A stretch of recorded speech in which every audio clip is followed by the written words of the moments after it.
यावर्षी महाराष्ट्रामध्ये एल निनोचा सर्वात मोठा धोका बसणार आहे। या एल निनोमुळे महाराष्ट्रात दुष्काळ पडण्याचे संकेत हवामान खात्याने वर्तवलेले आहे। त्यानंतर महाराष्ट्र सरकार जे आहे ते ॲक्शन मोडवरती आलेलं आहे।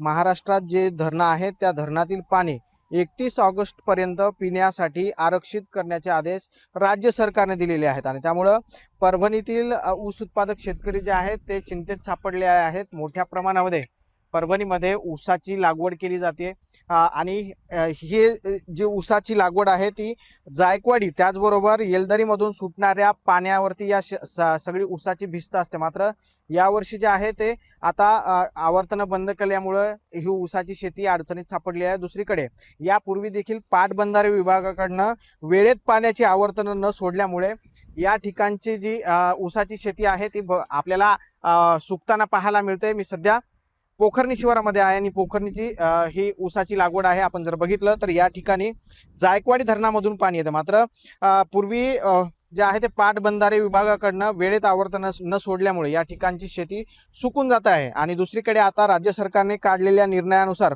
पुन्हा या पिकांना जे आहे ते वरच्या पाण्यावरती ही सगळी भिस्त असणार आहे। त्यामुळे पाणी जर नाही पडला तर ही संपूर्ण ऊसाची शेती जी आहे ते बर्बाद होणार आहे आणि त्यामुळे राज्य सरकारने काढलेला जो निर्णय आहे आवर्तन बंद करण्याचा तो काही प्रमाणात शिथिल करावा अशी मागणी या ठिकाणचे शेतकरी करताना आपल्याला पाहायला मिळतात। आता या शेतकऱ्यांची मागणी राज्य सरकार आणि प्रशासन ऐकते का हे पाहणं महत्त्वाचं ठरणार आहे। कॅमेरा पर्सन सुदर्शन पाटील सह ज्ञानेश्वर उंडा, TV9 मराठी, परभणी।